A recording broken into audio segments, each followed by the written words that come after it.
Tired of your PDF pages sliding around in OneNote every time you try to annotate? Here's how to lock them in place and write freely. It's such a common frustration. You finally get your document inserted.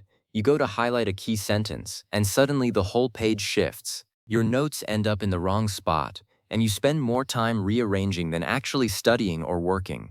But there's a simple fix that makes all the difference. First, I'll show you how to insert the PDF properly. Then we'll lock it as a background so nothing moves. Finally, you'll annotate with ease. So let's get started. Open up your OneNote notebook and navigate to the page where you want to work. This could be a lecture page, a project folder, wherever makes sense for you. Now go up to the top ribbon and click the Insert tab. That's where all the good stuff lives. From there, click File Printout. And this is really important, do not click File Attachment. File Attachment will just embed the PDF as an icon that someone has to open separately. What we want is to see every page of the document right here on our OneNote canvas, so we can write directly on it. File Printout is the way to do that. Go ahead and select your PDF from wherever it's saved on your computer, then click Insert. OneNote will process it and display all the pages on your screen. Depending on the file size, this might take a few seconds to process, so just give it a moment. Alright, so now you've got your PDF pages sitting on your OneNote page. And here's the thing, right now, each of those pages is basically a picture. You can click and drag them around. That's why they shift when you try to write on them. So we need to lock them down. Right-click on one of the inserted PDF pages. If you're on a Mac, that's Ctrl+click. From the menu that pops up, select Set Picture as Background. That's it.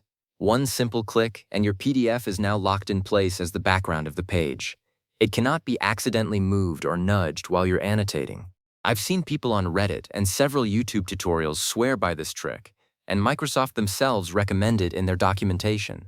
It's the difference between a frustrating experience and a smooth one. Now for the fun part, actually writing on your document. Click on the Draw tab in the top menu. Here you'll see your tools. You've got a pen for writing and underlining, a highlighter for marking up key passages, and an eraser for cleaning up mistakes.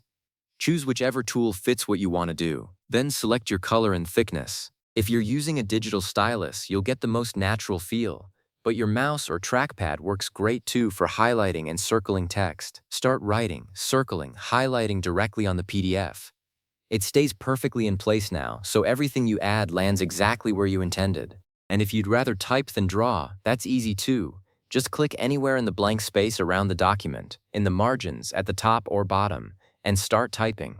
OneNote creates a text box right there. You can resize it, move it, format the font. It's perfect for adding typed notes alongside your handwritten annotations. And there you have it. From PDF pages that slide around and fight you at every turn, to a locked-in document you can mark up freely with pen, highlighter, or typed notes. Give it a try on your next document and see how much smoother your workflow gets.